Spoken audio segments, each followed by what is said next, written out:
Hello everyone, स्वागत है आपका Uttarakhand GK very easy tricks के इस मेंस बैच में। और आज इस बैच का हमारा 91 लेक्चर है, यानी कि इससे पहले हम 89 लेक्चर कवर कर चुके हैं। और 89 लेक्चर में हमने जीएस पेपर 2 का जो पार्ट है, जिसमें 10 यूनिट दी गई है पॉलिटी की, वो हमने कवर किया है। लगभग 125 क्वेश्चन के अराउंड हमने इसमें सोल्व किए हैं। इसके अलावा जीएस पेपर 1 में, जीएस पेपर जो 1 है उसमें हिस्ट्री वाला जो पार्ट है उसमें भी लगभग हमने 70 के अराउंड क्वेश्चन हल किए हैं। ठीक है, इसके अलावा अब हमने स्टार्ट किया है जीएस पेपर 1 का ही इंडियन ज्योग्राफी वाला पोर्शन। तो इंडियन ज्योग्राफी के लगभग शायद 11वां या 10वां या 11वां लेक्चर है, जिसमें हमने 35 क्वेश्चन के आसपास कवर कर लिए हैं।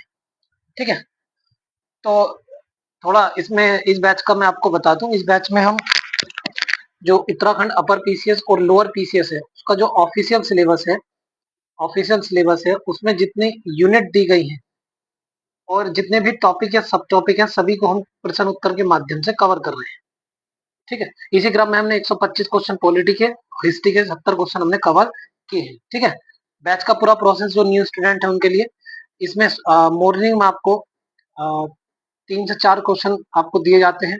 इसके अलावा दोपहर में इसका शॉर्ट नोट्स, ये जो लिखा हुआ है पूरा शॉर्ट नोट्स, प्रिंटेड मैटर, और प्रिंटेड मैटर के साथ साथ में आपको जो है वीडियो प्रोवाइड कराई जाती है, जिसमें समझाए जाते हैं। 3 से 4 क्वेश्चन ही आपको उसमें समझाए जाते हैं। ठीक है, इसके अलावा आपको रात के 12 बजे तक, यानी कि रात्रि 12 बजे तक ये 3 से 4 सवाल जो हमने शॉर्ट नोट्स, प्रिंटेड मैटर और वीडियो में दिए समझाए हैं आपको, ये आपको सबमिट करने होते हैं।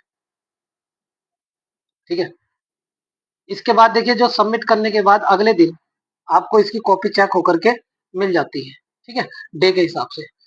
इसके अलावा वीक में, इसी वीक से हमने स्टार्ट किया है, जब तक आपका मेंस का एग्जाम होगा, जैसे दिसंबर में आपकी मेंस की परीक्षा है या फिर 2026 के लिए, तो हर वीक में एक ऐसे का हमें अभ्यास करना है। ऐसे में भी प्रिंटेड मैटर, शॉर्ट नोट्स और वीडियो हम प्रोवाइड कराएंगे। ठीक है, डेली बेसिस पर। तो आप सोच सकते हैं, डेली 4 आंसर आप लिखेंगे, 4 से 5 आंसर, और वीक में कैसे लिखेंगे, तो मेंस जो होगा किसी भी हालत में रुकने वाला नहीं है। और अभी आप देख सकते हैं कि जो भी हमने मैटर में कराया है, ठीक है, जितने क्वेश्चन कराए हैं यूपी पीसीएस मेंस परीक्षा में, 100% सवाल हमारे इस बैच से आए हैं। उसकी प्रूफ भी है और वीडियो यूट्यूब पर भी अपलोडेड है। चलिए ठीक है, ये है बैच का बेसिक। अब जानते हैं आज का जो टॉपिक है हमारा, इंडियन ज्योग्राफी चल रहा है। और जो न्यू स्टूडेंट है, जैसे मान लीजिए 2026 के लिए प्रिपेयर कर रहे हैं या फिर 2025 के लिए जो है, उन्हें लगता है कि उनके सिलेक्शन हो सकता है और नहीं भी हो सकता है, तो कोई नहीं, 2026 के लिए अगर आप करते हैं तो लगभग 1.5 घंटा आप मेंस के लिए दे सकते हैं, और बाकी जो है आप प्रीलिम्स या वनडे एग्जाम को दे सकते हैं। ठीक है, 1.5 घंटा, 1 से 1.5 घंटा मोर देन सफिशिएंट है। इसके लिए आप 9528 33 47 22 पर व्हाट्सएप या कॉन्टैक्ट कर सकते हैं। चलिए आज के सवाल देखते हैं। तो सबसे पहला हमारा टॉपिक्स है, परिवहन से संबंधित टॉपिक है, हमारा आर्थिक संसाधन है और देश में औद्योगिक विकास से संबंधित हमारे ये टॉपिक है। ठीक है, ये सिलेबस। तो जो पहला टॉपिक है हमारा वो ये है। अब देखिए, इस तरह से हम कॉपी चेक करते हैं। जो जैसे हमने क्वेश्चन कल दिए थे, तो अच्छी राइटिंग है इस बच्चे की जिसकी भी कॉपी है। औद्योगिक वस्त्र उद्योग के वितरण को स्पष्ट कीजिए और यह किन कारकों पर निर्भर करता है। तो देखिए, इसमें बताते हैं इंट्रोडक्शन अगर ठीक लिखा हुआ है तो इंट्रोडक्शन ठीक है। हालांकि बताते हैं ये जो फैक्ट्स है इसको अंडरलाइन करना चाहिए, इस तरह से इनको अंडरलाइन करना चाहिए था। ठीक है, बाकी देखिए, चार्ट और डायग्राम बना करके यूज कर सकते हैं, जिससे शब्द सीमा कम हो सकता है, और मैप का भी यूज यहाँ पर आप कर सकते हैं। तो ये सब कुछ आपको एडवाइस दिया जाता है कि आप ऐसा करें, और उसके बाद उसका आकलन करके मार्क्स आपको दिए जाते हैं। ठीक है, ये देखिए पूरी कॉपी है, अच्छा ही लिखी है जिस भी बच्ची की कॉपी है। इंट्रोडक्शन अच्छा है, फैक्ट को अंडरलाइन करना है, चार्ट डायग्राम में यूज करना है, शब्द सीमा में लिखना है। ठीक है, डिस्कस ठीक है, मैप बनाइए, तो ये सब बताया गया है। ठीक है, जैसे यहाँ पर नहीं लिखना होता है ना, तो इस बच्चे ने यहाँ पर लिखा हुआ है जो भी है, तो इसको ठीक कर सकते हैं। ये कॉपी है, जो अच्छी कॉपी है इनकी। अब देखिए, नेक्स्ट टॉपिक हमारे स्टार्ट होता है। पहला सवाल है कि परिवहन एवं संचार सेवाएं किसी क्षेत्र के औद्योगिक विकास हेतु अपरिहार्य है। इस संदर्भ में भारत के उत्तर पूर्व क्षेत्र में परिवहन एवं संचार सेवाओं के विकास के समक्ष उपस्थित चुनौतियों की चर्चा कीजिए।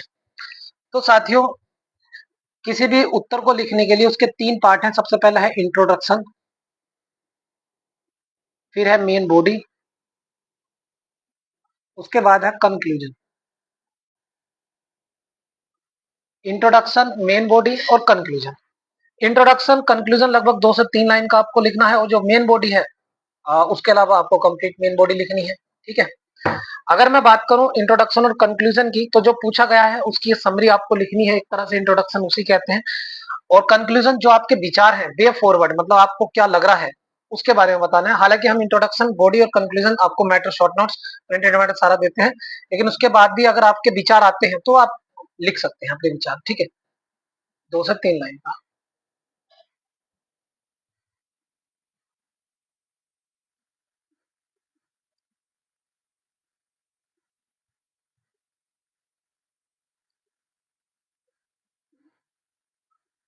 ठीक है, चलिए, तो मैंने भी आपको बताया इंट्रोडक्शन, बॉडी और कंक्लूजन के बारे में। ठीक है, तो ये आपका हुआ कंक्लूजन के बारे में बताना है आपको। ठीक, तो सबसे पहले इसके बाद हम क्या करते हैं, अंडरलाइन करना होता है। अंडरलाइन मतलब परिवहन एवं संचार सेवाएं किसी क्षेत्र के औद्योगिक विकास हेतु अपरिहार्य है। तो ये कह रहे हैं, इस पर अंडरलाइन कीजिए, परिवहन और संचार सेवाएं जो है औद्योगिक विकास के लिए अपरिहार्य यानी जरूरी है। इस संदर्भ में भारत के उत्तर पूर्वी क्षेत्र में परिवहन और संचार सेवाओं के विकास के लिए क्या चुनौतियां हैं। तो हम कह रहे हैं कि परिवहन परिवहन एवं संचार सेवाएं किसी क्षेत्र के औद्योगिक विकास हेतु अपरिहार्य है। इस संदर्भ में भारत के उत्तर पूर्वी क्षेत्र में परिवहन एवं संचार सेवाओं के विकास के समक्ष क्या चुनौतियां हैं, ये हमें बताना है। ठीक है, तो देखिए इसमें, तो हमें बताना है जो उत्तर पूर्वी इलाका है उसमें जो देखिए, सबसे पहले औद्योगिक विकास यानी कि इंडस्ट्री है। अगर कहीं आपको मान लीजिए, चलिए मैं आपका एग्जांपल देता हूँ, अगर आप दुर्गम इलाकों में रहते हैं, जैसे मान लीजिए पहाड़ी इलाकों में आप रहते हैं, ठीक है, पहाड़ी इलाकों में आपने देखा होगा फैक्ट्री नहीं होगी वहां पर कोई, जैसे रुड़की में, हरिद्वार में। अगर मान लीजिए फैक्ट्री क्यों नहीं है वहां पर, भाई देखिए परिवहन कैसे होगा, आप खुद बताइए। उत्तर पूर्वी क्षेत्र का मतलब पहाड़ी इलाका ही है उत्तर पूर्व में ना। तो आप ये बताइए परिवहन क्षेत्र जो है परिवहन क्षेत्र ठीक से नहीं है। अब मान लीजिए ट्रक में भारी भारी सामान है, ट्रक ऊपर चढ़ा, पता चला पीछे ही पलट गया, हो गया काम। ठीक है, दो चार को लेकर और समेट गया पीछे से, ऐसा चल रहा है ट्रक सामान के साथ, दो तीन का, और पीछे कोई नहीं, पीछे कोई आ गया और दो चार जो गाड़ी चल रही थी वो और लपेट के ले गया, तो हो गया काम। तो यही हमें बताना है कि जो परिवहन और संचार की सेवाएं हैं उसके विकास के समक्ष में चुनौतियां क्या है। बात समझ आ रही नहीं आ रही, आप पहाड़ी क्षेत्र से रिलेट कीजिए, क्या वहाँ फैक्ट्री है, अगर फैक्ट्री होंगी तो उनके लिए क्या रॉ मटेरियल चाहिए, ठीक है, और बड़े बड़े ट्रक आने चाहिए, परिवहन के साधन होने चाहिए, ठीक, तभी वहां पर फैक्ट्री चल पाएगी, अदरवाइज नहीं चलेगी। तो यही हम कह रहे हैं, उत्तर पूर्वी क्षेत्र में परिवहन और संचार के विकास के संबंध में क्या चुनौतियां हैं। तो ये सवाल देखिए अच्छे से इसको कवर करते हैं इंट्रोडक्शन कंक्लूजन के साथ, आंसर लिखते कैसे हैं, एक आंसर, बाकी हम ऐसे ही देख लेंगे। ये देखिए यहाँ पर, तो सबसे पहले जो है यहाँ पे लिखेंगे आप उत्तर, भारत का उत्तर पूर्वी क्षेत्र विविध प्रकार की सांस्कृतिक परिदृश्य तथा प्राकृतिक संसाधन का घर है। मतलब आपको इंट्रोडक्शन में इस तरह से लिखना है, उत्तर पूर्वी क्षेत्र की बात हो रही है तो थोड़ी उसकी तारीफ कर देनी है। तो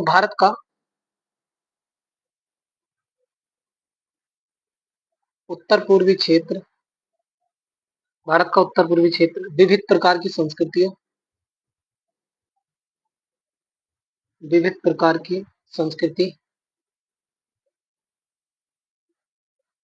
संस्कृतियों, कोमा परिदृश्यों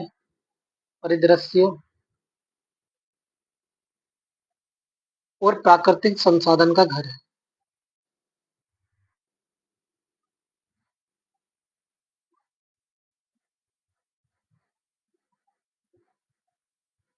और प्राकृतिक संसाधन का घर है।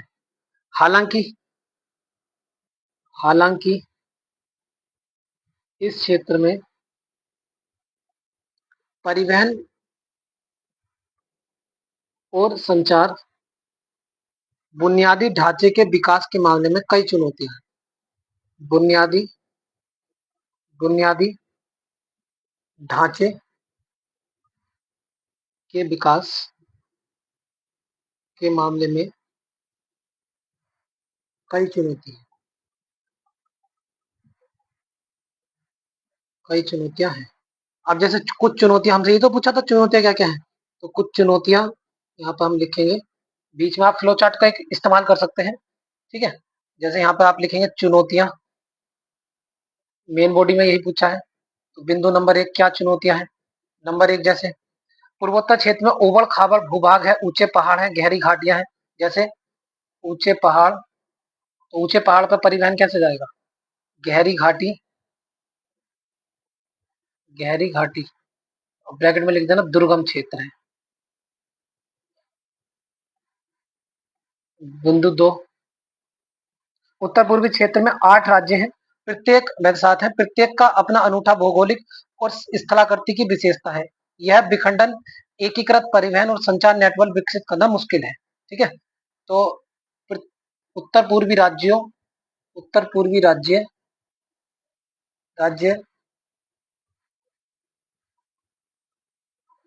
राज्यों की विशिष्ट भौगोलिक स्थलाकृति।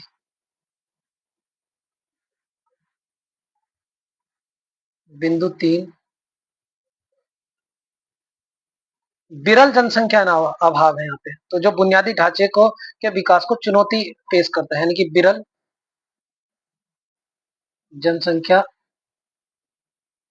अभाव, विरल जनसंख्या का निवास है, विरल जनसंख्या का निवास है, और ये क्या बुनियादी ढांचा को चुनौती पेश करता है। बिंदु 4, बाढ़ भूस्खलन भूकंप जैसी आपदा का क्षेत्र है। बाढ़ भूस्खलन भूकंप जैसी आपदाओं का ये क्षेत्र है। या आप ऐसे भी देख सकते हैं, यही क्वेश्चन आ गया उत्तराखंड में जो दुर्गम इलाके हैं उसमें किस तरह से चुनौतियां, तो वो भी आप देख सकते हैं 1 2 3 4 5। बिंदु 5, इधर उत्तर पूर्वी इलाकों में उग्रवादी घटनाएं आपको पता ही होती रहती है। उग्रवादी घटनाएं उत्तराखंड में ये नहीं है पॉइंट, बस बाकी सब मिल जाएगा आपको। उग्रवादी घटनाएं जो है, उग्रवादी की जो घटनाएं हैं बुनियादी ढांचे के विकास के समक्ष चुनौती पैदा करती है। ठीक है, जो बुनियादी जो है उग्रवादी जो घटनाएं हैं। ठीक, तो ये आपको समझ में आया होगा। ठीक है, तो ये क्या है, कुल चुनौतियां हैं, कुल मिलाकर के ये चुनौतियां हैं टोटल, जो हमें बतानी है कि ये चुनौतियां कौन कौन सी हमारी है। ठीक है, जो हमें बतानी थी चुनौतियां कौन कौन सी हैं, तो उस पर हमने चर्चा कर दी। चलिए अब नेक्स्ट देखते हैं कि इसके बारे में थोड़ा सा इसका निष्कर्ष देखेंगे। निष्कर्ष क्या लिख सकते हैं कि निष्कर्ष देखिए क्या होगा। निष्कर्ष हम कह सकते हैं कि आर्थिक विकास के परिवहन और संचार बुनियादी ढांचा का विकास आवश्यक है। तो सबसे पहले एक छोटा सा आप मैप भी बना सकते हैं दिखाने के लिए उत्तर पूर्वी इलाका कौन सा है। यहाँ बनाइए मैप कोने में।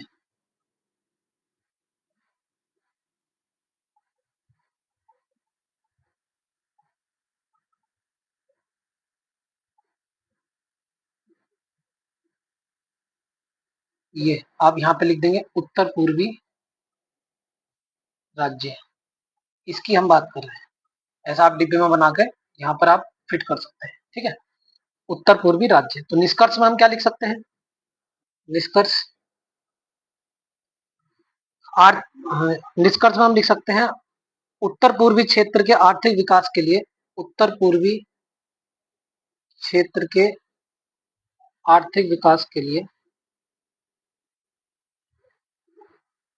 आर्थिक विकास के लिए परिवहन और परिवहन और संचार बुनियादी बुनियादी ढांचे का विकास आवश्यक है।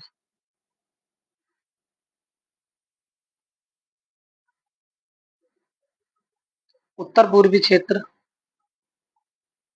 में परिवहन और संचार बुनियादी ढांचे के विकास के सामने चुनौतियां हैं, के विकास के सामने महत्वपूर्ण, ऐसा नहीं लिखना आपको, मैं ऐसी क्योंकि टाइम बचे जिससे, महत्वपूर्ण चुनौतियां हैं। लेकिन लेकिन भारत सरकार इन चुनौतियों को कम करने के लिए इन चुनौतियों को कम करने के लिए महत्वपूर्ण कदम उठा रही है।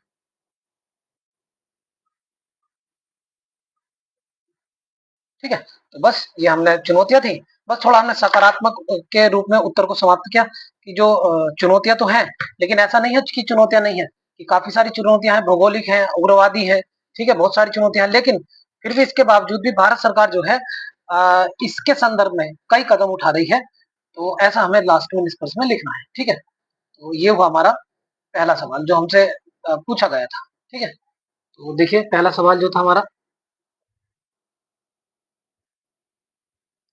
ये देखिए कि यही सब लिखा है, चुनौतियां कौन कौन सी है। पूर्वोत्तर भारत में उबड़ खाबड़ भूभाग, ऊंचे पहाड़, गहरी घाटी, घने जंगल मौजूद है। उत्तर पूर्वी क्षेत्र में 8 राज्य हैं, प्रत्येक का अपना अनूठा भौगोलिक स्थलाकृति विशेषता है। और उत्तर पूर्वी राज्य में विरल जनसंख्या का निवास है। बाढ़ क्षेत्र, भूकंप, आपदा जैसी है उग्रवादी घटनाएं होती हैं। और उसके बाद में निष्कर्ष हमने लिख दिया। इसी का मैंने शॉर्ट मैटर आपको तैयार किया है। परिचय देखिए, उत्तर पूर्वी क्षेत्र में सांस्कृतिक परिदृश्य, प्राकृतिक संसाधनों और परिवहन संचार बुनियादी का जो है उसके लिए चुनौती है। इसके बाद देखिए चुनौतियां यहाँ पे लिख दी हमने। पूर्वी उत्तर में भूभाग, ऊंचे पहाड़, गहरी घाटियां, घने जंगल है। ये सारी आपको 5 की उग्रवादी की घटनाएं, विरल जनसंख्या है, बाढ़, भूस्खलन, भूकंप है। तो ये हमने आपको मैटर तैयार कर करके जो है दे दिया है। निष्कर्ष हो गया ये। ठीक है, तो ये हुआ आपका निष्कर्ष। बाकी हम सवाल ऐसे ही देख लेते हैं कि शॉर्ट नोट्स मैटर हमने दे दिया है, उसको देख लेते हैं। चलिए, लिखा है देश के औद्योगिक विकास में असमान वितरण है। असमान वितरण क्षेत्रीय विषमता को जन्म देता है। इससे निपटने के लिए सरकार द्वारा प्रयास बताइए। कहने का क्या मतलब है? कहने का मतलब यह है कि जो देश में औद्योगिक विकास के असमान वितरण क्षेत्रीय विषमता को जन्म देता है। यानी कि जो औद्योगिक विकास है, औद्योगिक मतलब फैक्ट्री लग रही है, ऐसे समझिए कॉमन चीज में औद्योगिक विकास की बात कर रहे हैं, का असमान वितरण। अब ऐसा है, असमान देखो क्षेत्र की दृष्टि से भी असमान है, पहाड़ी राज्यों में है नहीं, और महाराष्ट्र गुजरात वाले राज्यों में है। और लोगों की दृष्टि से भी एक क्षेत्रीय दृष्टि से विषमता को विषमता को जन्म देता। अब जैसे मान लीजिए जहां पर फैक्ट्री इंडस्ट्री लगेंगे नहीं, वो तो पिछड़ जाएंगे राज्य, और जहां पर फैक्ट्री इंडस्ट्री लगेंगे वो राज्य आगे बढ़ जाएंगे, को जन्म देता है। और इसके लिए सरकार क्या प्रयास कर रही है, ऐसा ना हो। देखिए, स्वतंत्रता प्राप्ति के पश्चात भारत में आर्थिक विकास को प्रोत्साहित करने के उद्देश्य से औद्योगिक विकास को बढ़ावा दिया गया। यानी कि हमारा आर्थिक विकास हो, उसके लिए हमने क्या काम करा, जो इंडस्ट्री है उसको बढ़ावा दिया। हालांकि इसके असमान वितरण में क्षेत्रीय विषमता को जन्म दिया। इसका जो असमान वितरण है, क्षेत्रीय विषमता को जन्म दिया। कुछ क्षेत्र दूसरे की तुलना में बहुत अधिक विकसित हो गए। देखिए, अब इसके परिणाम क्या है, तो जहां पर जिन क्षेत्रों में इंडस्ट्री है, तो उसके जो आसपास के लोग जो मतलब जो तकनीक अपना दिमाग रखते हैं, तो वो तो उन्हें भी रोजगार मिलेगा, और जो मजदूर क्रम है उनके भी रोजगार मिलेगा। जहां नहीं पहुंचा वहां वहां पे दोनों ही बेरोजगार हो गए। तो देखिए, गरीबी और असमानता में वृद्धि होगी। महाराष्ट्र के लोग जो है वो गरीब कम होंगे, और जो मान लीजिए जो पहाड़ी इलाकों के लोग हैं वो गरीब ज्यादा होंगे। ठीक है, और ऐसा इसलिए फिर क्या होगी, असमानता बढ़ेगी। रोजगार, उद्यमिता के अवसरों का अभाव, जहां पर ये नहीं है तो वहां पर रोजगार और उद्यम का अभाव होगा। खराब बुनियादी ढांचा और सेवाएं होंगी। और इससे क्या होगा भाई, जब गरीबी होगी तो वहीं अशांति आती है, समाज में संघर्ष होता है और पलायन होता है। जो फिर लोग क्या करते हैं, पहाड़ी राज्यों से क्या जाएंगे, नीचे जाएंगे। मैं एक एग्जांपल दे रहा हूँ। अब सरकार क्या प्रयास कर रही है, सरकार क्या प्रयास करी है, ऐसा ना हो। लोगों की बुनियादी सुविधाएं और सेवाएं प्रदान करने हेतु कृषि, सामुदायिक विकास कार्यक्रम, सूखा प्रवण क्षेत्र कार्यक्रम, सिंचाई और बिजली, परिवहन और संचार, सामाजिक सेवाओं के कार्यक्रम आदि का संचालन कर रही है। नंबर 2, औद्योगिक समूहों को बढ़ावा दे रही है। नई औद्योगिक नीति 1991 को लागू करके इसको बढ़ावा दिया गया है। तीसरा है, नई औद्योगिक नीति में सरकार के औद्योगिक लाइसेंस नीति, विदेश विनिवेश नीति, विदेशी प्रौद्योगिकी समझौते, एकाधिकार और प्रतिबंधक व्यापार अधिनियम आदि में परिवर्तन किए गए हैं। ठीक है, ये भी हम सरकार कर रही है। इसके अलावा देखिए, पिछड़े क्षेत्रों में सरकार क्या काम कर रही है, विशेष आर्थिक जोन, यानी कि विशेष आर्थिक क्षेत्र विकसित कर रही है ताकि निर्यात को बढ़ावा दिया जा सके। इसके अलावा देखिए, पिछड़े, बस आपको ज्यादा नहीं लिखना है, फ्लो चार्ट के माध्यम से आपको बता देना है। इसके अलावा देखिए, startup India, makeup India, stand up India, आत्मनिर्भर भारत योजना पहल के माध्यम से भारत में उद्यमिता को बढ़ावा दिया जा रहा है। ठीक है, नीति आयोग द्वारा संपूर्ण भारत में सतत विकास के लिए प्रोत्साहित भी किया जा रहा है। ठीक है, क्षेत्रीय असमानता को समाप्त करना भारत सरकार का एक मुख्य उद्देश्य है।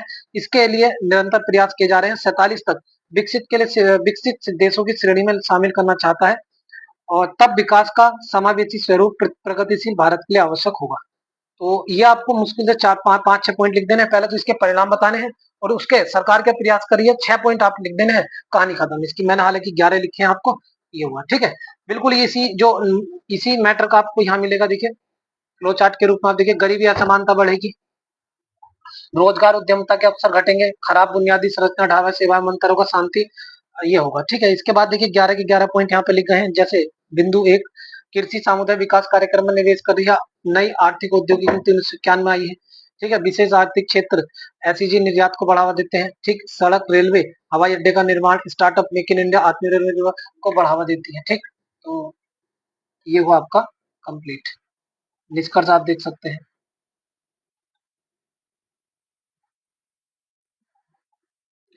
इसके बाद एक सवाल और है, और एक सवाल ये हमारा छोटा सा सवाल है, इसे भी देख लेते हैं। भारत में आर्थिक संसाधनों के सतत दोहन एवं क्षेत्रीय आर्थिक विकास हेतु परिवहन संचार के लिए साधन महत्वपूर्ण भूमिका निर्वहन करते हैं, किंतु क्षेत्रीय असमानता ने कुछ समस्याओं को जन्म दिया है। इससे निपटने हेतु संभावित उपायों की चर्चा कीजिए। तो ये बोल रहे हैं कि क्षेत्र भारत में आर्थिक संसाधन के सतत दोहन और क्षेत्रीय आर्थिक विकास हेतु परिवहन और संचार के साधन महत्वपूर्ण भूमिका का निर्वहन करते हैं, किंतु क्षेत्रीय असमानता के कुछ समस्याओं को जन्म दिया है। तो देखते हैं इसमें, परिवहन और परिवहन और संचार के साधनों की प्रायः किसी राष्ट्र की जीवन रेखा मानी जाती है। जो परिवहन है या संचार है, ये जीवन रेखा मानी जाती है। वे वस्तु, सेवा और लोगों की आवाजाही की सुविधाजनक बनाते हैं, जिसमें सूचना, विचारों और पूंजी का आदान प्रदान होता है। इसके परिणाम स्वरूप आर्थिक संसाधनों का सतत दोहन, क्षेत्रीय आर्थिक विकास संभव है। ठीक है, हालांकि परिवहन और बुनियादी संरचना ढांचे के विकास में क्षेत्रीय असमानता निम्नलिखित को जन्म दे सकता है। नंबर 1, आर्थिक लाभों का असमान वितरण। पहला, अच्छी तरह से विकसित परिवहन और संचार नेटवर्क वाले क्षेत्र अधिक निवेश और आर्थिक गतिविधियों को आकर्षित करते हैं, जिससे विकसित और अविकसित क्षेत्र में अंतर बढ़ जाता है। देखिए, जहां पर परिवहन अच्छा होगा, मैंने आपको एग्जाम्पल ही बताया, जैसे रुड़की हरिद्वार वाले क्षेत्र में क्या है, या इधर उधम सिंह नगर वाले से परिवहन अच्छा है, तो यहाँ का होगा निवेश होगा। ठीक है, और पहाड़ों पर निवेश नहीं होगा, तो इसके अंतर क्या होगा, जो क्षेत्र में है उनका अंतर बढ़ जाता है, विकसित और अविकसित क्षेत्र। नीचे वाले क्षेत्र विकसित, ऊपर वाले क्षेत्र क्या होंगे, अविकसित हो जाएंगे। बिंदु 2, बाजार तक सीमित पहुंच। वह दूर दराज के क्षेत्रों में उत्पादकों की अपनी वस्तु और सेवाओं के लिए बाजारों तक पहुंच की क्षमता में बाधा उत्पन्न करती है। इसके लिए उत्पादों की उचित कीमत नहीं मिलती और आय में कमी होती है। आसान है। पर्यावरण क्षरण और उसका निर्माण पर्यावरण पर नकारात्मक प्रभाव डालते हैं, जैसे सड़कों के निर्माण ने वन और आवास को नुकसान पहुंचाया है। इसके बाद देखिए, अलावा बढ़ी हुई लागत, इसके व्यवसाय करने की लागत बढ़ती है। उदाहरण के लिए खराब सड़कों वाले क्षेत्रों में व्यवसाय को अधिक परिवहन लागत भुगतान करना पड़ रहा है। अगला देखिए, सामाजिक और आर्थिक अलगाव। उसके कारण दूर दराज के क्षेत्रों में लोगों की के लिए शिक्षा, स्वास्थ्य, देखभाल, सरकारी सेवाओं और जैसी आवश्यक सेवाओं तक पहुंच मुश्किल होती है। अब इसमें देखिए, क्षेत्रीय असमानता से निपटने के लिए क्या करना चाहिए। अविकसित क्षेत्रों में परिवहन संचार सुविधा के लिए निवेश में वृद्धि। एक तो निवेश में वृद्धि करो, ताकि नई सड़क, रेल, पुल और दूरसंचार नेटवर्क आदि का निर्माण हो सके। दूर दराज के क्षेत्रों में कनेक्टिविटी में सुधार के लिए ड्रोन, उपग्रह और टेलीकम्युनिकेशन की उभरती हुई जो प्रौद्योगिकी, उनका प्रयोग करना चाहिए। इसके अलावा देखिए, दूर दराज के क्षेत्रों में उत्पादकों के लिए सब्सिडी का भी प्रयोग करना चाहिए। इसके अलावा देखिए, ग्रामीण परिवहन और संचार नेटवर्क का विकास आवश्यक है। इसमें फीडर सड़कों, सामुदायिक रेडियो स्टेशन और टेली सेंटरों का प्रावधान शामिल है। क्षेत्रीय सहयोग को बढ़ावा देकर विकसित अविकसित क्षेत्रों के बीच समानता, संसाधनों और विशेषज्ञता को साझा किया जा सकता है। इसके अलावा देखिए, स्थानीय समुदाय को अपने क्षेत्रों और परिवहन और संचार बुनियादी ढांचे की योजना और विकास में अधिक भागीदारी देने हेतु शामिल महत्वपूर्ण है। ठीक है, इन उपायों को अपनाकर सरकार यह सुनिश्चित करने में मदद कर सकती है कि भारत में सभी क्षेत्रों को आर्थिक विकास को पूरी तरह से भाग लेने के लिए आवश्यक परिवहन संचार बुनियादी ढांचा। तो सिंपल क्वेश्चन है, इसका प्रिंट एंड शॉर्ट नोट्स में मैंने इधर तैयार आपको कर दिया है। पहला क्वेश्चन हमने डिटेल में होता है कि कैसे लिखने हैं, उसके बाद आप प्रिंटेड मैटर, और क्योंकि आपने प्री पास किया है, आप प्री पास करेंगे या पीसीएस की तैयारी कर रहे हैं, इतना तो आप कर ही सकते हैं। तो बाकी देखिए, परीक्षा मैंने ये शॉर्ट नोट्स और इसके अलावा जो ये समस्याएं और उपाय फ्लो चार्ट के रूप में बता दिया है। ठीक है, और इसके अलावा उत्तराखंड का क्वेश्चन बिल्कुल रेडी है, कल से एक उत्तराखंड का क्वेश्चन 100% मिलेगा आपको, और आज ही हम उसके बारे में अपडेट दे देंगे। और एसए का जो टॉपिक होगा, एसए का टॉपिक होगा पहला, संडे के दिन जो एसए का टॉपिक होगा उसका नाम होगा आपका ये होगा भूगोल से संबंधित। तो आप तैयार रखना, 3 बजे से आपको 6 बजे तक ऐसे लिखना होगा शाम को, ठीक है। चलिए आज इतना ही रखते हैं, बाकी जो न्यू स्टूडेंट है जो जुड़ सकते हैं तो वो 95 28 33 47 22 पर कॉन्टेक्ट कर सकते हैं। बाकी आपको पिछला मटेरियल आपको 95 28 33 47 22 और बाकी आपको जो पुराना मैटर है वो सारा मिल जाएगा। इसके अलावा मैटर के साथ साथ आपकी जो कॉपी भी आपकी चेक हो जाएगी, ठीक है, पुरानी वाली। चलिए आज इतना ही रखते हैं, बाकी कल, और इसको आपको मैटर लिख करके आपको भेज देना है रात के 12 बजे तक, भेज सकते हैं, उसके बाद आएगी कॉपी तो वो चेक। चलिए बहुत बहुत धन्यवाद।